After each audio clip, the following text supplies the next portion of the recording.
My husband asked for a non-monogamous marriage after therapy, and I found out his coach had a past with him that changed everything.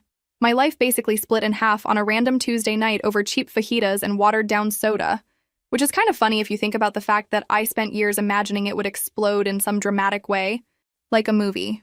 Instead, it was just me and my husband across a sticky table in a noisy restaurant that smelled like burnt cheese, and he was stirring ice in his glass like he was about to ask for extra napkins, not detonate our marriage. I remember exactly what I was wearing that night. This blue blouse that always made me feel like I looked more put together than I really was. And I was still in my clinic badge because I had rushed straight from work, and he looked at me like he was about to do me a favor instead of set me on fire from the inside out. He took this deep breath and smiled, that fake, calm smile he had been practicing ever since he started his sessions with his life coach. And he said, really gently, that he had been doing a lot of inner work, and he finally understood that he needed a relationship that was more expansive and aligned with his true self. And that was when I realized he was not just going to say he wanted a divorce. He was about to ask for something worse. Before I tell you exactly what he asked for, I probably need to back up a little because none of this started with the fajitas. I work as an administrative coordinator at a medical clinic, which sounds fancier than it is. It is a lot of scheduling, insurance verification, calming down angry patients who think the world is ending because their appointment was moved by 30 minutes, and trying not to scream when someone shows up without their paperwork for the third time. I am pretty good at it. Not because it is my dream job or anything, but because I am organized, and I know how to make people feel heard, even when I secretly want to roll my eyes. My husband used to say that was one of the things he loved about me, how I could walk into chaos and somehow make everyone feel calmer, and I used to believe him when he said that, which is embarrassing now, but also kind of sweet if I detach it from everything that came after. We had been married for almost 5 years when he decided to reinvent himself. At first, it was just little things. He signed up for this online workshop about unlocking your potential, and started following this life coach on a generic social media app, the kind where everyone posts quotes over sunsets. He said she was different, that she really understood people and did not just throw random inspirational phrases around. And I honestly did not care because I figured it was a phase, the same way he once got obsessed with freezing smoothies and then forgot the blender existed 2 weeks later. Except this time, it did not fade. He started going to in-person sessions with her every week, then twice a week, and then he joined this small men's group she ran with an assistant who sent them daily voice notes about being strong yet vulnerable and holding space for their inner boys, or alguma coisa assim. At first, I tried to be supportive. I mean, who am I to get in the way if my husband wants to be happier or more aligned? I even went to one of her public talks, sat in the back in my clinic scrubs, and watched as she walked around the room barefoot talking about fear and passion and how we all abandon ourselves in little ways every day. She was charismatic, I will give her that. She had that kind of confidence that makes you feel like she has already lived 10 different lives and figured something out in each one. My husband could not take his eyes off her, but I told myself that was normal. She was the speaker. He was taking notes. Nothing more. Looking back, that was probably the first time my stomach tightened in that specific way. But I ignored it because I did not want to be the jealous wife who cannot handle her husband admiring another woman's brain. The real shift started 8 months before that Tuesday. He began repeating her phrases at home, almost word for word.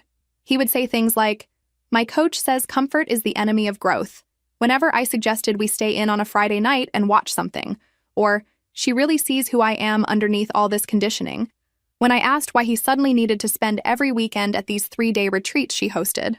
He talked about her like she was some kind of mirror to his soul, and at first I just rolled my eyes and sent memes about cults to my best friend. But then he started keeping his phone face down, and he smelled like a perfume I did not own, and he stopped touching me unless it was to squeeze my shoulder while walking past like we were colleagues sharing a break room. 3 months before the fajitas, I moved into the guest room. I told him it was because his snoring was bad, and I needed sleep, which was technically true. But the bigger truth was that lying next to him while he breathed out someone else's perfume made me feel like my skin did not fit. I had already said goodbye to our marriage in my head, more than once, but I did not have the courage yet to say it out loud. Part of me was waiting for him to come to his senses, to wake up from the personal development fever dream and remember that there was a person actually living with him, not just content for his next breakthrough. Another part of me was just tired. And when you are that kind of tired, you end up existing in this weird limbo where you are not really in or out, you are just holding your breath and calling it normal. So when he put his fork down that night and said he wanted to talk about the direction of our relationship, I already knew something was coming. I just did not expect the level of audacity. He leaned in like we were in some romantic drama and said he had been exploring new frameworks for love and connection, and he realized that he had outgrown traditional monogamy. And then he smiled and told me he wanted us to open the marriage so we could both experience more passion and authenticity. Because apparently this was not about him wanting to sleep with other people, this was about my spiritual growth. He actually said that the coaching had helped him reconnect with a part of himself he had buried since college, a part that knew what real passion felt like, and that he wanted me to experience that too, not just comfort. I remember staring at him and thinking, you are actually serious. You are quoting your life coach while suggesting I calmly accept being traded in like a rental car, and somehow you think you sound enlightened. I asked him, as calmly as I could, if this sudden desire for openness had anything to do with one specific person who sends him voice notes late at night, and he swore up and down it was not about anyone in particular, that it was about an energy he had been repressing, and did not want to repress anymore. He said his coach was just helping him remember what it was like to feel truly alive, that she reminded him of who he was back when he was in school and not weighed down by expectations, and that him bringing this to me was a sign of respect, because he did not want to cheat. And yes, he really said that. Like asking your wife for permission to emotionally detonate her life is somehow respectful. I did not blow up right there, even though part of me wanted to throw my drink in his face like a soap opera. Instead, I sat there, my hands shaking under the table, and I smiled in that automatic way I had perfected with difficult patience. And I told him I needed time to think. He looked relieved, like he had just successfully completed a negotiation, and he paid the bill with our joint card without even looking at me while he signed the receipt. The drive home was quiet, but inside my head it was loud. This constant loop of, this is it, this is the last straw. You are never going to get back the version of him who actually saw you. That night I lay in the guest bed staring at the ceiling fan, and something in me finally snapped, but not in the dramatic screaming way I always imagined. It was more like a cold decision sliding into place. I could not stop him from chasing whatever he thought he was chasing with that woman and her workshops and her inner boy healing, but I could stop myself from sitting there waiting for him to choose me. So the next morning, before I could talk myself out of it, I called a lawyer during my lunch break. I Googled family law in my city, clicked on the first result that did not look terrifying, and told the woman who answered that I thought my husband was about to blow up our marriage in the name of personal growth, and I needed to know my options. The lawyer was calm in that way people get when they are used to watching lives fall apart before noon. She asked questions about how long we had been married, if we had kids, we did not, what our financial situation looked like, and whether there had been any physical abuse. There had not, just the emotional neglect kind that does not leave bruises but still leaves marks. She explained how divorce worked in our state, the waiting periods, how the property division generally played out, and told me very clearly to open my own bank account and make sure I knew exactly how much money we had. She said, "You do not have to tell him about this call yet, but you do need to start protecting yourself." And hearing that from someone who did not know me made it feel less like betrayal and more like survival. So that is what I did. I went to a nearby credit union after work and opened a personal checking account, my hands still shaking as I signed the forms. I transferred half of our emergency savings into it that same day, enough that I would not be completely stranded if he suddenly decided to move out and leave me with the rent and the bills. I took screenshots of our joint accounts, printed statements for the last year, hunted down old tax returns, and slid everything into a plain folder that I tucked under a stack of boring clinic training manuals in my home office. It was the most practical act of self-respect I had taken in years, and I did it with my heart pounding because I still could not quite believe I was actually preparing to leave the man I had once thought I would grow old with. On the drive home that night, I kept waiting for some big cinematic feeling to hit me, like relief or empowerment or whatever those self-help podcasts are always talking about. Instead, I just felt tired. I sat in my car in the parking lot for a long time with the engine off and my hands on the steering wheel, listening to the ticking sounds it makes when it cools down. I thought about the version of us that existed when we first got married, the one where we were broke but still holding hands in grocery store lines and laughing about how we would tell this story someday when things got better. It hit me that there would never be a neat little bow on this. No moment where I would say, "Oh, that is why it all happened." Sometimes things just fall apart in slow motion, and the bravest thing you do is quietly sign your name on a set of forms and decide you are done bleeding out in the dark. While I was digging through the file cabinet in the office looking for the tax forms, I found a folder I did not recognize at first. It was labeled with his handwriting, Class of 2018, and it was tucked behind some old paperwork like it had been jammed there in a hurry. I opened it expecting maybe some random certificates or a schedule, but what I found was a glossy photo of him at his graduation, younger and a little skinnier, with his arm wrapped around a woman whose face I recognized even with the years between the picture and now. She was laughing, leaning into him like she belonged there, and on the back of the photo, in his handwriting, it said, "Graduation Day with A." The initial was the same as his coach's first name. I just stood there in the office with that picture in my hand and this weird buzzing in my ears. It is not like I had never considered that maybe they were more than coach and client, but seeing her like that, younger, wrapped around him on a day that was obviously important to him, made my stomach drop in a completely different way. This was not some random woman he had met at a workshop 9 months ago. This was someone he had history with, someone he had chosen to never mention in all the years we had been together. I slid the picture back into the folder, then took it out again, then finally slipped it into the side of my purse because some part of me already knew it was going to matter later, even if I did not yet know how. A week after I found the photo, I signed up for a Pilates class. A week after that, I went back to my lawyer and officially filed the divorce papers. I did not tell my husband. I just let him keep talking about openness and growth while I quietly built my exit. That probably sounds random in the middle of all this, but it was honestly the only thing that stopped me from spiraling completely. I had been feeling like my body belonged to someone else for a while. Like I was just this moving task list in Scrubs, and I needed something that was just mine. Something that made me feel like there was still a person inside all the panic. The class met 3 mornings a week before work, and the first time I went, I almost left halfway through because I felt ridiculous trying to balance on a mat while a peppy instructor told us to connect with our cores. But then I caught a glimpse of myself in the mirror, hair messy, cheeks flushed, and I thought, there you are. I have not seen you in a while. Meanwhile, my husband's absences ramped up.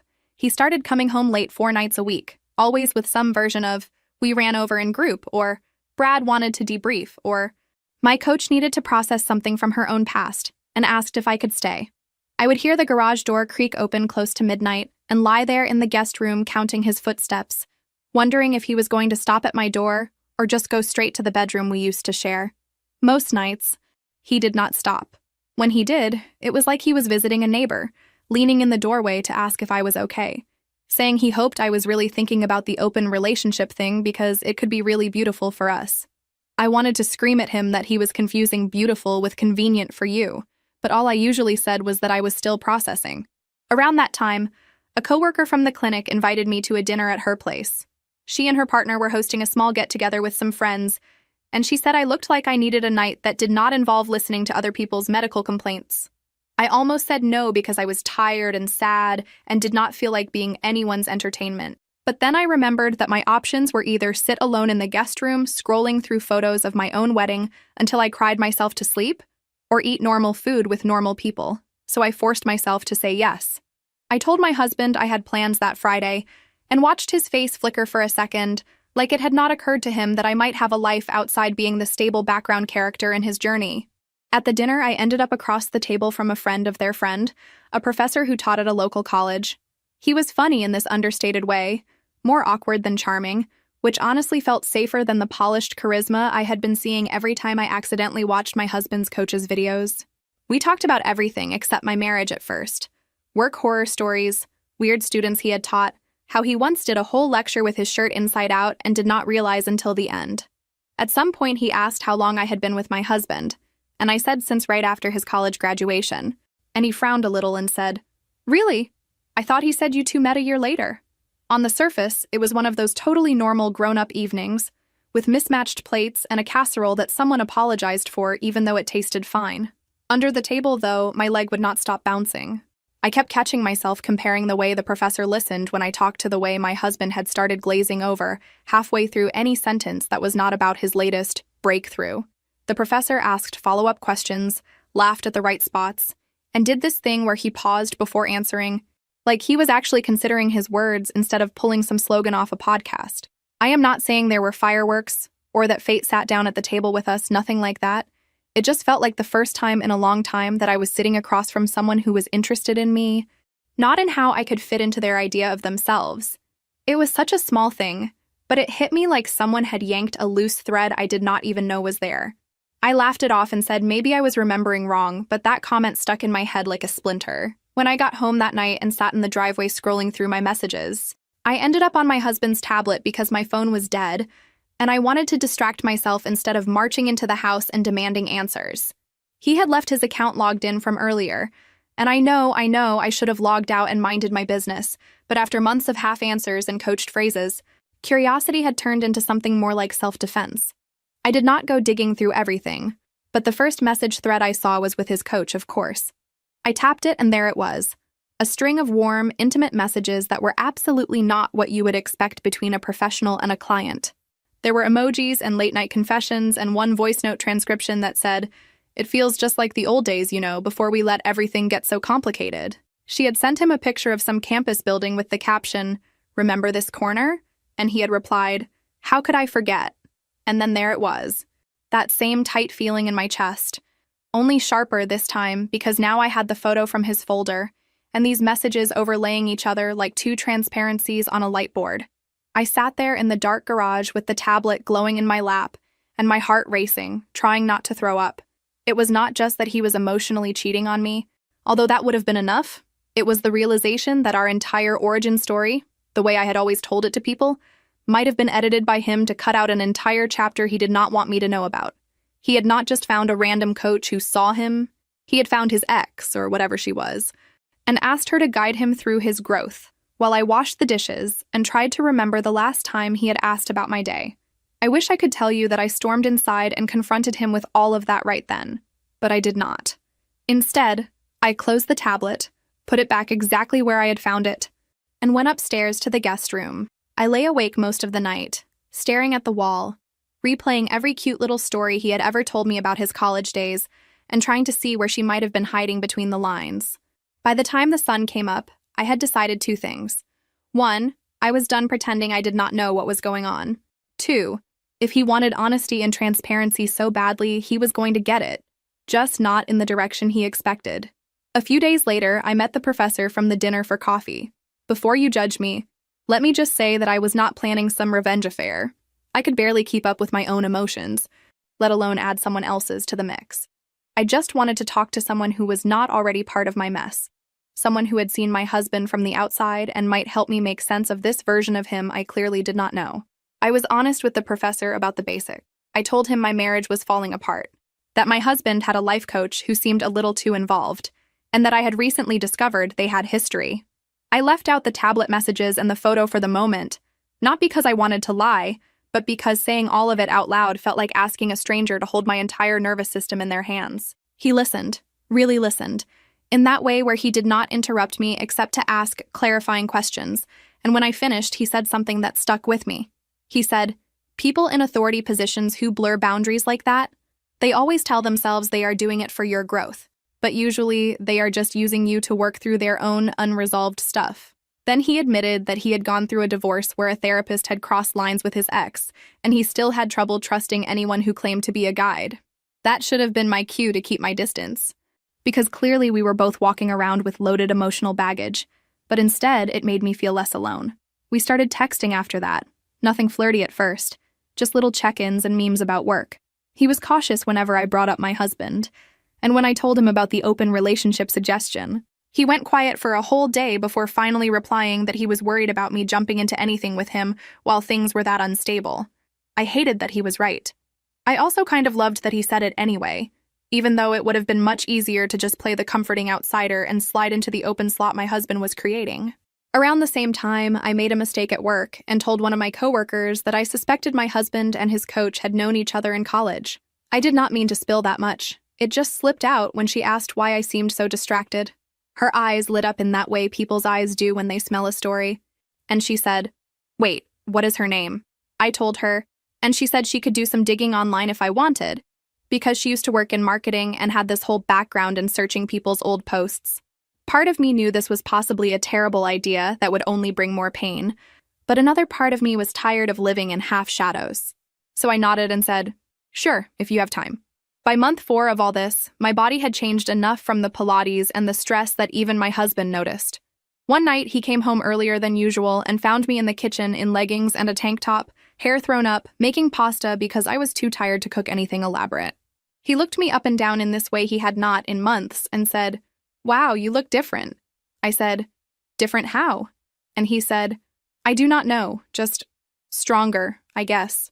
The way he said it made something in me want to laugh and slap him at the same time, because here he was, the man who had basically pulled the plug on us and floated off in a cloud of freedom, suddenly noticing that I still existed. Then, in the most ironic move of all, he got jealous. He started asking more questions about where I was going when I left the house, who I was seeing, whether I had met anyone through my classes, like Pilates was some underground dating ring. This from the man who had just asked for a relationship where he could sleep with whoever he wanted, as long as he wrapped it in spiritual language. One night when I said I was grabbing coffee with a friend after work, he asked, "Is it a guy?" And when I did not answer right away, he said, "You know, if we are going to do this open thing, we should at least be honest about it." I just looked at him and said, "We are not doing anything. You are doing whatever you want. I am making plans." That was around the time I decided I was done playing defense. If he wanted transparency, I was going to give it to him in one very focused, brutal dose. I told him I wanted to have everyone together for dinner, him, me, his coach, and a friend of mine, so we could talk openly about what he wanted and what this new version of our relationship was supposed to look like. He immediately looked panicked, which told me everything I needed to know. He said his coach did not usually mix personal and professional spheres like that, which was hilarious coming from a man who was clearly mixing their bodies. But I kept my face neutral and said I thought, given how deeply she was involved in his inner life, it only made sense that we be in the same room at least once. He stalled. He tried to convince me it would be awkward and unnecessary. He said I was being dramatic, and I calmly kept repeating that I thought honesty was a value he cared about now. I even quoted one of his coach's lines back at him about radical transparency being the foundation of real intimacy. He did not appreciate that. After a few days of tense silence, he finally sighed and said fine, he would ask her. When he came back and said she had agreed, something in me settled. I texted the professor and asked if he would come, not as my boyfriend, because he was not, but as a witness of sorts. Someone who knew enough of the story to understand what was about to go down. He hesitated, a lot, said he did not want to be dragged into drama, but in the end he said yes. Because apparently, I have a talent for pulling decent people into disasters that are not technically theirs. On the day of the dinner, I cooked like I was prepping for a holiday, not because I wanted to impress anyone, but because the motions were familiar and gave my nervous energy something to do besides explode. I made roasted chicken, vegetables, salad, even dessert, all the things I used to make when my husband and I were actually happy and had friends over without secret agendas. The whole time, I kept touching the inside pocket of my cardigan where I had tucked the graduation photo. Just knowing it was there made me feel less crazy, like I was not walking into this armed only with vibes and suspicions. I kept stopping in the middle of chopping or stirring because my brain would flash through every possible version of how the night could go. In one version, she denied everything and made me look crazy. In another, she admitted it all and they walked out together, leaving me with a sink full of dishes and a life I did not recognize. There was also the tiny, ridiculous version where he broke down sobbing and begged for forgiveness, but even in my imagination, I could not make that one feel real. I checked the seating about 5 times, moving the chairs around like that would somehow change the emotional geometry of the situation. I even cleaned the guest bathroom, which no one ever used, because somehow the idea of her judging my hand soap felt like the last indignity I could control. The professor arrived first, holding a bottle of wine and looking like he wanted to teleport out of his own body. He was wearing a simple shirt and jeans, nothing fancy, which I appreciated because it made the whole thing feel less like some staged reality show. We made small talk in the kitchen until my husband came down the stairs in a shirt that was way too formal for the occasion, like he was going to a job interview instead of a confrontation. His hands were twitching, and he kept fussing with his collar, which told me this was not, in fact, the confident, enlightened man he pretended to be in his group chats. Then she arrived. The coach walked in like she owned the place, which, emotionally speaking, she kind of did at that point. She hugged my husband first, pressing her body against his in a way that would have been inappropriate even if she had truly just been his coach, and then turned to me with a bright, open smile. "You must be Kira," she said, like she had not been living rent-free in my marriage for the better part of a year. I shook her hand and said, "Thank you for coming," which was probably the most restrained sentence I have ever spoken in my life. She glanced around at the house, at the photos on the walls, the couch we picked out together, and then her eyes landed on our wedding picture. She laughed this little laugh and said to my husband, You looked almost as handsome there as you did at graduation. And I swear the air in the room shifted. She went on, talking about some old band he used to love, making a comment about how she was surprised he had not framed that poster from his dorm, and every sentence was another tiny proof that they had not met at a random workshop last year. They had lived entire seasons of their lives together before I even knew his name. We sat down to eat, and for the first few minutes, everyone pretended this was normal. The coach launched into one of her speeches about freedom and conscious relating, talking about how monogamy is a social construct and how some people are just meant to love more expansively. My husband nodded along like a bobblehead, occasionally adding his own comments about how he had been doing the work and confronting his fear. The professor stayed mostly quiet, sipping his drink and watching the dynamic like he was observing some rare species. I listened, smiled, refilled people's glasses, and waited. At some point, she started describing how their coaching relationship had evolved, how he had come to her feeling stuck and numb, how she had seen the spark in him that reminded her of the guy she knew years ago. She caught herself at that last part, but it was already out there. I put my fork down, reached into my cardigan, and pulled out the photo. I set it in the middle of the table, face up, and watched the color drain from both their faces at the same time. "Do you want to try that part again?" I asked, my voice weirdly calm. "Or should we just admit we have all been telling different versions of the same story?" For a second, nobody moved. Then my husband reached for the photo like he could magically erase it, but I put my hand over his and said, "Leave it." I looked at the coach and said, "You and I have never had a real conversation, so let me ask you something directly. Did you ever disclose to me that you and my husband were together in college before you started taking his money as your client and rearranging his entire life?" She opened her mouth like she was about to give a speech, then closed it again, then finally said, "It was a long time ago. It did not seem relevant." I laughed. I could not help it. "Not relevant," I repeated. "The fact that you are his ex and now his spiritual guide who encourages him to have an open marriage is not relevant to the wife paying half the bills in the house where he is trying to implement your theories." My husband started stammering something about how he had meant to tell me, but never found the right moment. And I turned to him and said, "You did not want to tell me because you knew exactly what it would look like." By the time we sat at that table, it had been 2 months since I signed the divorce papers. Then I did the one thing he did not see coming. I told them both that I had already filed for divorce 2 months ago. I told him I had moved money, talked to a lawyer, started building a life that did not involve waiting for him to decide whether I was worth full loyalty or just partial commitment while he chased a reunion with his past. The coach looked furious, not because she cared about me, obviously, but because the story she had built for herself, the one where she was the liberator and not the wrecking ball, was crumbling. My husband looked like someone had knocked the breath out of him. He asked, "Why did you not tell me?" And I said, "You do not get to act surprised that I kept something from you when you have been rewriting our entire history without asking my input." The professor stood up then and said he was going to go, that this seemed like something we needed to handle as a family. He sent me a text later apologizing for leaving, saying he had frozen because it reminded him too much of his own divorce, and he did not trust himself not to project. I told him I understood. The truth is, I did not need him there to finish what I had started. That dinner was not about him. It was about me finally saying out loud everything I had been swallowing for months. After he left, things got ugly in a different way. The coach dropped the professional mask completely. She looked at me and said, "You have to understand, I knew him before all of this. Before the job and the house and this version of him. He was mine first." That word, mine, hit me like a slap. She said that he had always struggled with living up to his family's expectations, that he had broken things off with her back then because his parents did not approve of her, and that he had admitted in sessions that marrying me had been his way of choosing the path they wanted for him, not necessarily the one his heart wanted. I do not know if you have ever had the experience of realizing that the story you thought you were living was not the one the other person was in. It feels like the floor giving out from under you. I asked my husband if that was true, if he had ever told his therapist, his coach, his ex, whatever she was, that I had been the compromise. He did not deny it.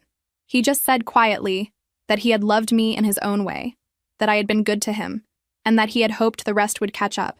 I told him I was not a retirement plan, and if he had wanted to marry his unfinished feelings, he should have done that instead of dragging me into his attempt at being the good son. The coach admitted that the workshop where they had reconnected was not an accident either. She had found out where he worked, arranged to be hired by a friend's company to run a team-building session there, and made sure he would be in her group. She said it like it was some grand romantic gesture, not a calculated move to re-enter his life under the guise of professional growth. She tried to argue that he had agreed voluntarily to the coaching, to the group, to everything that followed. And she was right. He had. Nobody forced him to answer her messages at midnight, or to send her money for private sessions on top of what he already paid through the company. The more they talked, the clearer it became that I was not the villain in their story. I was the obstacle. I was the thing he had to step around to feel like he was reclaiming some old version of himself. And she was the one encouraging him to do it, telling herself it was about authenticity and not just what she wanted. At one point I asked her, "If you two are such soulmates, why did you not just tell him to leave me and be with you? Why did you need me to be the one to stretch so you could both feel morally superior about it?" She did not have a good answer for that. She said something about not wanting to be the reason for a breakup, which was hilarious considering she was absolutely the reason. She just did not want the label. Eventually, my husband told her to leave. Not because he was defending me, I noticed that. It was because he was losing control of the narrative. He had wanted to ease me into this, to get me to agree to an open marriage so he could have both of us without feeling like the bad guy. Now that I had pulled the curtain back, his big experiment in conscious love looked exactly like what it was. A man trying to avoid making a choice. After she left, slamming the door behind her, he sat at the table with his head in his hands.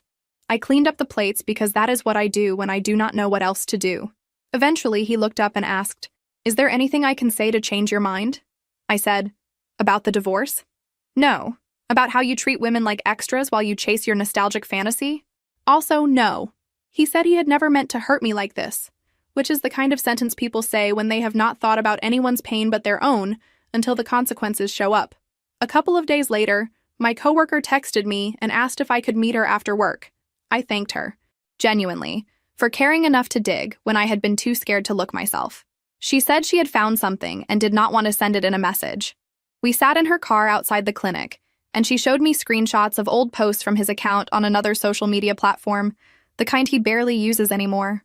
Years ago, around the time he would have been graduating, he had posted about this woman, calling her the love of his life, talking about how sometimes love is not enough when everyone expects you to follow a certain path.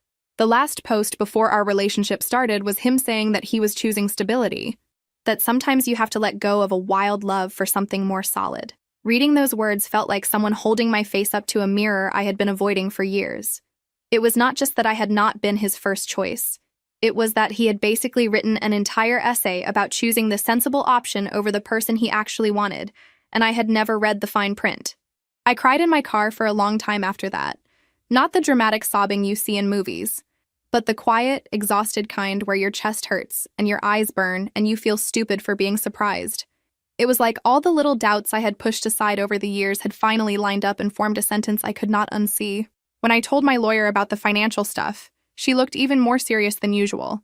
There were transfers from our joint accounts to his coach's business for consultations that did not add up with the sessions he had told me about, plus a few big charges at restaurants on nights when he claimed he had been at late group meetings. She explained what could and could not be considered marital waste in our state, and we started the paperwork to make sure he could not just drain everything before the divorce was final. It was not some big courtroom drama, no screaming matches in front of a judge, just forms and dates and this steady march toward the official end of something that had already emotionally ended months before. At home, things were weirdly quiet. He stopped pushing the open marriage idea, maybe because the illusion had already blown up, or maybe because his coach had gone radio silent. I found a receipt in his jacket one day for an expensive dinner, dated 2 nights after the confrontation. When I asked where he had been that night, he said he had gone to meet some guys from the group. I said, "Did the guys from the group start wearing perfume and ordering dessert to share?" And he did not answer. We slept in separate rooms, tiptoeing around each other like roommates who had had a massive fight and were waiting for the lease to end. I kept seeing the professor, but less often. When I told him about the dinner, about the photo, about the posts, he looked genuinely horrified on my behalf, and then he admitted that it scared him how obsessed I sounded when I talked about it. Not obsessed like I wanted my husband back, but obsessed with making sense of every single detail. He said he understood why, that he had done the same thing when his ex left him for their therapist, but he did not want to be the next thing I hung all my hopes on. It stung to hear that, mostly because it was fair. We agreed to slow down, to not slap a label on whatever was happening between us. It was not exactly romance, not exactly friendship, More like two people holding each other's hands while walking past the same car crash from different angles. One night, a few weeks before the final court date, I found my husband in the kitchen looking like he had not slept in days. He was hunched over the counter, staring at an empty mug. I almost walked away, but something made me stop. He said my name without turning around, and when I asked what he wanted, he said, "I need to tell you something, and I know it does not fix anything, but I do not want you to leave without hearing the full truth from me at least once." I leaned against the doorframe and told him to go ahead, because at that point, what else was there to lose? He told me everything I already knew, and then some. He admitted that he had never really gotten over his college girlfriend, that he had broken up with her after his parents made it clear she was not their idea of a good match. He said marrying me had felt like the right thing at the time, that he had genuinely thought love could grow on top of safety, and that in some ways it did. He said he had loved our life, our routines, the way I always remembered the small things he needed, but that there had always been a part of him that wondered, what if? When he saw his ex again at that workshop, he felt like he had been handed a second chance, and instead of being an adult and ending things cleanly, he tried to build a bridge between the life he had and the one he thought he missed. He admitted that the open relationship idea had been mostly her suggestion, that she had convinced him it was the evolved solution, the way to honor all his feelings without blowing up his world. He said he had known, even as he pitched it to me over greasy food, that it was selfish, but he went through with it because the alternative was losing one of us, and he did not know how to do that. Hearing him lay it out like that did not make me feel better. If anything, it made the insult more precise. I told him I would have respected him more if he had just said, "I want to be with her," and asked for a divorce, instead of dressing it up as my opportunity for growth. He started crying then, really crying for the first time since this whole mess started. I wish I could say it moved me, but mostly I felt numb. I told him I accepted his honesty, but that it did not change the fact that he had spent years treating me like something guaranteed, while still aching for someone else. He asked if there was any version of the future where we could rebuild trust. I said I did not know about the future, but in the present, the answer was no. A few nights later, he moved out. He took his clothes, his toiletries, some books, and left the big furniture and the kitchen stuff, which somehow made me even angrier, like he was leaving me with the props from our old life as a consolation prize. One of the guys from the group called me once, weirdly, to say that my husband had shown up at one of their meetings in bad shape, that the coach had cut him off, canceled the men's group, deleted her public accounts, the works. Apparently, she had decided he was too messy, too torn, not evolved enough for her image. I listened, thanked him for letting me know, and hung up. There was some bitter part of me that felt a tiny flicker of satisfaction, knowing that the grand love story she had been writing in her head had not exactly worked out either. But mostly, I just felt tired. By the time the divorce hearing rolled around, I was more emotionally drained than nervous. It was a simple thing, really. We signed papers, the judge asked a few basic questions, the lawyers spoke in their soft courtroom voices, and that was it. Our marriage was officially over. He did not contest the division of property. He did not argue about the money I had moved, probably because he knew he had already spent more than that on his midlife spiritual crisis. Afterward, in the hallway, he tried to say he was sorry again, and I stopped him. I said, "You are sorry because it hurts, not because you finally understand what you did. Maybe one day you will, but I do not have to be around for that." I sold the house, or our portion of it, and found a small place in a quieter town about 2 hours away. My coworker from the clinic helped me pack, filling boxes while I answered calls and tried not to cry every time I pulled another wedding photo out of a drawer. It was not some magical fresh start, just a different grocery store, different streets, a different clinic that needed someone to manage appointments and calm down people who think the world is ending because the doctor is running behind. I took the job because it paid okay and let me work partially from home, and because routine felt like the only thing holding me together. The first few months, there were a blur of unpacking, working, sleeping, and occasionally staring at the wall thinking about how it was possible to feel both relieved and hollow at the same time. I started learning the new town in small, practical ways. Which gas station had the cheaper coffee? Which route to the clinic had the least awful morning traffic? Which neighbor always left their trash can in the middle of the sidewalk? On weekends, when the professor was not there, I would walk around with my headphones in and stare at the houses, making up stories about the people who lived in them. Maybe that couple on the corner had gone through something like this years ago and just never talked about it. Maybe the woman 2 doors down had also once packed up her life into mismatched boxes because she finally realized she was the only one fighting to keep it together. It sounds dramatic when I say it out loud, but when you are rebuilding from the ground up, your brain will grab any tiny piece of proof that other people have survived worse and kept going. The professor visited a few weekends. Somewhere between the second and third visit, we stopped pretending we were just having coffee and talking. It was not some grand romantic moment. We were both too exhausted and bruised for that. It was more like two people reaching for each other in the dark because being alone felt worse than risking more pain. We tried to see if whatever was between us could be something more in a life that was not constantly on fire. Sometimes it felt easy, like we were just two people who liked each other and enjoyed talking. Other times, the shadows of our past sat down at the table with us and would not shut up. He would flinch when I raised my voice even slightly. I would spiral when he needed space and did not answer a text right away. We fought about stupid things and then over-apologized because neither of us wanted to be the one who triggered the other's trauma. It was messy, and honestly, that made it feel more real than the curated perfection my ex's coach had always preached. Then, I found out I was pregnant. I had missed a period before, from stress, so at first I did not think much of it. But when my chest hurt and I felt nauseous every morning for a week, I bought a test at a drugstore and took it in my tiny bathroom, fully expecting it to be negative so I could go back to Googling weekend trips to the beach I would probably never actually take. When the little line appeared, I sat on the edge of the tub with the stick in my hand and said out loud, "You have got to be kidding me." I called him while I was still sitting on the bathroom floor. He answered on the second ring, and I did not even say hello. I just blurted out, "I am pregnant," and then started crying before he could respond. He drove the 2 hours to my place that night and showed up at my door with groceries and this terrified look on his face, like he had just been told he was about to go to war. I am not proud of that first reaction, but I promised I would be honest. The professor took the news better than I did, at least on the surface. He said we would figure it out, that we did not have to rush into any decisions about us, that the baby did not have to mean we were suddenly a perfect little family, but we needed to be responsible. I appreciated his honesty, even when it made me angry.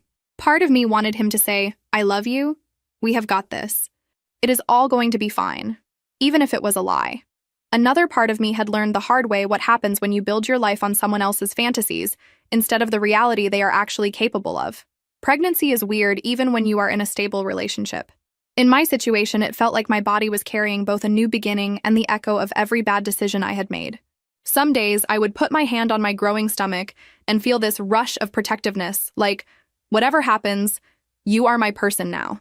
Other days, I would stare at my reflection and think about all the ways I could mess this child up if I did not heal at least some of my own damage. I started seeing a therapist, a real one this time, with actual credentials and clear boundaries. She did not give me inspirational quotes. She gave me questions I did not want to answer, and homework I did not want to do. And slowly, painfully, it helped. I had heard through mutual contacts that he had moved back to his hometown, closer to his parents. People said he was in real therapy now, the kind with an actual licensed professional instead of an ex-girlfriend with a certificate from a weekend seminar. Someone mentioned he had quit his old job and was working for his father's business, which felt like the ultimate irony to me, running back to the safe path his parents had wanted after blowing up his life trying to escape it. My ex texted me when he found out about the baby. I had not told him directly. Word got back to him the way it always does in families like his, through relatives and friends and whatever informal news network they have going. He wrote, "I heard you are having a baby. I am happy for you. You will be an amazing mother." Then, after a pause, another message. "I am sorry I was not the partner you deserved." It would be nice to say I did not cry reading that, but I did.